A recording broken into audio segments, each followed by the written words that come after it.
Green anaconda. ଏହାକୁ ସବୁଜ anaconda ଓ ଜୟାଣ୍ଟ anaconda ମଧ୍ୟ କୁହାଯାଇଥାଏ।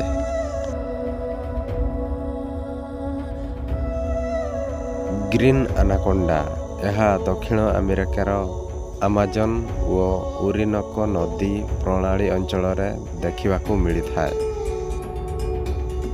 ଏହା ମୁଖ୍ୟତଃ ନଦୀ, ଦଳଦଳିଆ ଜମି ଓ ଜଳଭୂମି ଅଞ୍ଚଳରେ ବାସ କରିଥାଏ। ଏହା ପୃଥିବୀର ସବୁଠାରୁ ବଡ଼ ଓ ଭାରୀ ସାପ ଅଟେ। ଲମ୍ବ 25ରୁ 30 ଫୁଟ ପର୍ଯ୍ୟନ୍ତ ହୋଇପାରେ।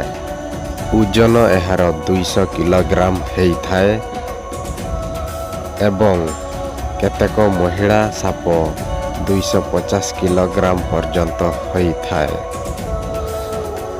ଏହା ଏକ ମାଂସାହାରୀ ସାପ। ଏହା ଜଳ ଓ ଭୂମିଜ ପ୍ରାଣୀ ଭୋଜନ କରିଥାଏ।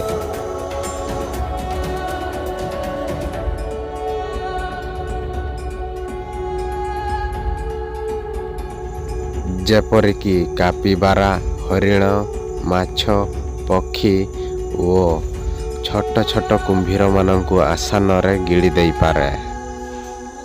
ଏହା ବିଷହୀନ ସାପ ହେଲେ ମଧ୍ୟ ଏହାର ଶକ୍ତିଶାଳୀ ଶରୀର ଦ୍ୱାରା ଶିକାରକୁ ଯୋଡ଼ି ଧରି ଶ୍ୱାସ ନିବଦ୍ଧ କରେ।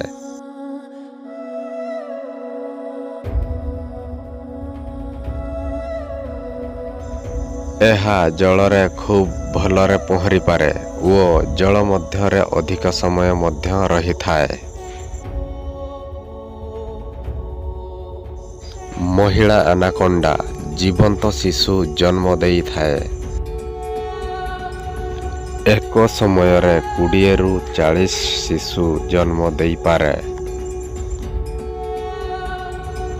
ଏହା ପ୍ରାୟ 10ରୁ 20 ମିନିଟ୍ ପର୍ଯ୍ୟନ୍ତ ଜଳ ଭିତରେ ରହିପାରେ। ଏହା ମାନବକୁ ସାଧାରଣତଃ ଆକ୍ରମଣ କରେ ନାହିଁ, କିନ୍ତୁ ଯଦି ଜଣାଶୁଣା ନିକଟକୁ ଯାଏ ତେବେ ବିପଦ ସୃଷ୍ଟି ହୋଇପାରେ।